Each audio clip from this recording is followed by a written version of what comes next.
Hello friends, स्वागत है आप सभी का एक नए और वीडियो में।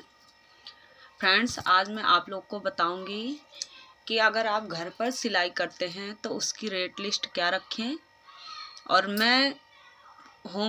मेरा कोई बाहर से प्रोफेशनल बुटीक नहीं है, मैं घर पर ही सिलाई करती हूँ। मैं अपने कस्टमर से क्या सिलाई लेती हूँ, आज मैं आप लोग को अपनी सिलाई के रेटेड आप लोग के साथ शेयर करूंगी। अगर आप लोग को हेल्पफुल लगता है तो प्लीज़ कमेंट कीजिएगा, वीडियो को लाइक शेयर ज़रूर कीजिएगा और चैनल पर अगर नए हैं तो सब्सक्राइब कर ही जाइएगा, जिससे मेरे हर वीडियो का नोटिफिकेशन आप सबको मिले। चलिए मैं आप लोग को बताती हूँ अपने रेट लिस्ट कि मैं घर पर सिलाई करती हूँ उसके क्या रेट लिस्ट है मेरे। सबसे पहले हम आ जाते हैं ब्लाउज पर। तो मैं ब्लाउज जो बनाती हूँ, जो पीस वाले कपड़े आते हैं बिना अस्तर वाले ब्लाउज, उसका मैं 60 रुपये लेती हूँ सादे ब्लाउज का। और बात कर लेते हैं अस्तर वाले ब्लाउज का, सादे ब्लाउज का, उसका 120 रुपये लेती हूँ, जिसमें अस्तर नहीं होता है। अस्तर कस्टमर को ही देना पड़ता है। उसके बाद हम आते हैं बेल्ट वाले ब्लाउज पे, जिसमें नीचे से बेल्ट लगा होता है, उसके भी मैं 120 रुपये लेती हूँ, उसके कोई एक्स्ट्रा चार्ज नहीं लेती हूँ। अब डिजाइन वाले ब्लाउज पर आते हैं। तो डिजाइन वाले का फ्रेंड्स ऐसा है कि जैसे अगर कोई बाजू में डिजाइन बनवा रहा है तो उसके 120 में 50 रुपये मैं एक्स्ट्रा जोड़ लेती हूँ। अगर कोई बाजू में डिजाइन बनवा रहा है और बैक गले में भी होगा तो उसके 50 रुपये और ऐड हो जाएंगे, यानी 200-250 जैसे डिजाइन रहते हैं उसी हिसाब से डिजाइन वाले ब्लाउज का रेट हो जाता है। अब आ जाते हैं लहंगे वाले ब्लाउज पे। लहंगे वाले ब्लाउज का फ्रेंड्स मैं 500 यानी 500 रुपये लेती हूँ, जिसमें पैड वगैरह जो भी यूज करना होता है कोई वो करते हैं तो मैं ऐड कर देती हूँ। आते हैं प्रिंसेस कट ब्लाउज पे, उसका मैं 150 लेती हूँ, 150 रुपये। ये तो हमारे ब्लाउज का रेट हो गया। चलिए आते हैं हम सूट पर।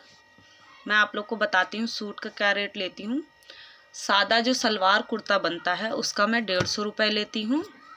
अगर इसी में किसी को अस्तर ऐड करवा के बनवाना है तो उसके 300 रुपये लेती हूँ, जिसमें अस्तर हमारा नहीं होता है, अस्तर कस्टमर को ही देना पड़ता है।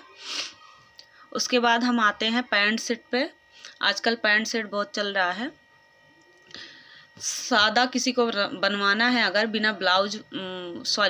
बिना डिजाइन वाला अगर किसी को बनवाना है तो मैं उसका 200 रुपये लेती हूँ पैंट और कुर्ते का। अगर उसी में किसी को अस्तर लगवा के बनवाना है तो उसका 400 रुपये, 400 हो जाता है। आते हैं प्लाजो सूट पे। प्लाजो सूट का भी सेम रेट है, 200 रुपये। उसके बाद नायरा सूट पे आते हैं।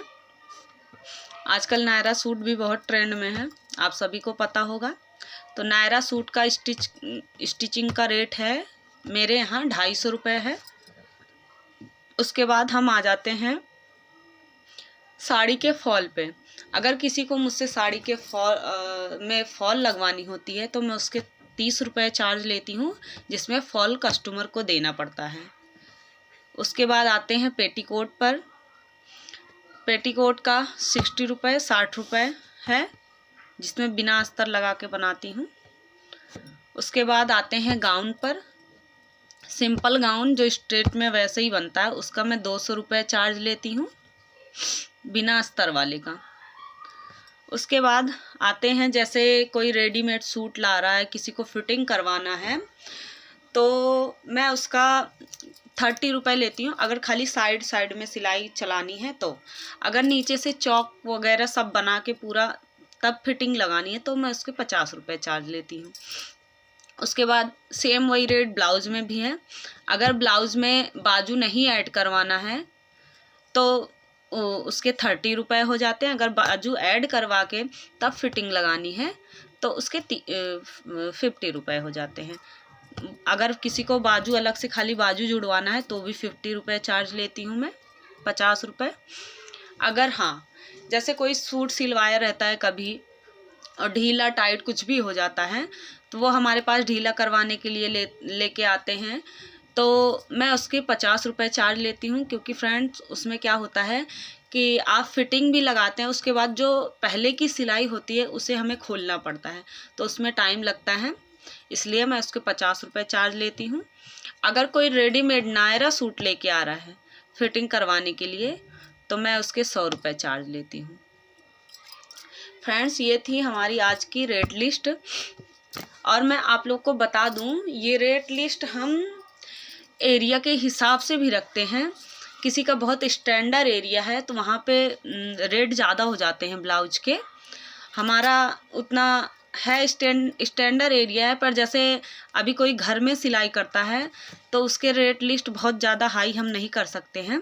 अगर किसी को बहुत ज़्यादा हाई तो फिर वो बाहर से ही सिलवाएंगे, इसलिए हमें, अगर हम घर पर होम बुटीक चला रहे हैं तो हमें रेट लिस्ट इसी हिसाब से रखनी चाहिए, जिससे हमारे कस्टमर बने रहें और हमें काम बराबर मिलता रहे। और मैं आप लोग को बता दूं, अगर आप घर पर सिलाई करते हैं तो इसके अलावा भी आप लोग के पास बहुत सारे काम आते होंगे। मेरे पास जैसे आते हैं, मैं आप लोग को बता रही हूँ क्या आता है। जैसे किसी को चद्दर में स्टिच करवानी है साइड में, उसके चार्ज भी हो जाते हैं। और कोई तकिए का कवर होता है, गिलाफ जो उसका कवर होता है उसको भी बनवाते हैं अलग से कटिंग करवा के, उसके हो जाते हैं। और ऐसे करके बहुत सारे काम आते हैं जो हम आसानी से घर पर कर सकते हैं। इसलिए अगर होम बुटीक आप चलाते हैं तो इस हिसाब से आप रेट लिस्ट रख सकते हैं। और फ्रेंड्स एक चीज़ मैं आप लोग को ज़रूर कहना चाहूँगी, आप जो भी रेट लिस्ट रखिए, जो भी अपने कस्टमर के लिए रेट लिस्ट रखिएगा वो फिक्स रखिएगा। कम ज़्यादा, किसी को कम किसी को ज़्यादा ऐसे करके मत बताइएगा, इससे आपके कस्टमर ख़राब होते हैं, क्योंकि कभी ना कभी एक दूसरे को पता चल जाता है तो इससे हमारे कस्टमर ख़राब हो जाते हैं। इसलिए फ्रेंड्स आप कभी भी रेट किसी को कम ज़्यादा नहीं बताइएगा, जो भी फिक्स रेट रहता है वही बताइएगा, इससे आपके कस्टमर बने रहेंगे।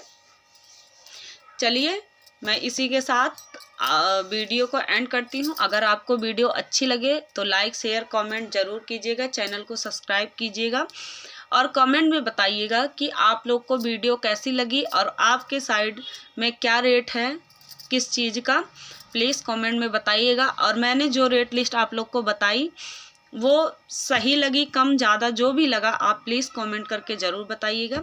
चलिए मिलते हैं नेक्स्ट वीडियो में। Thanks for watching, bye bye सभी को।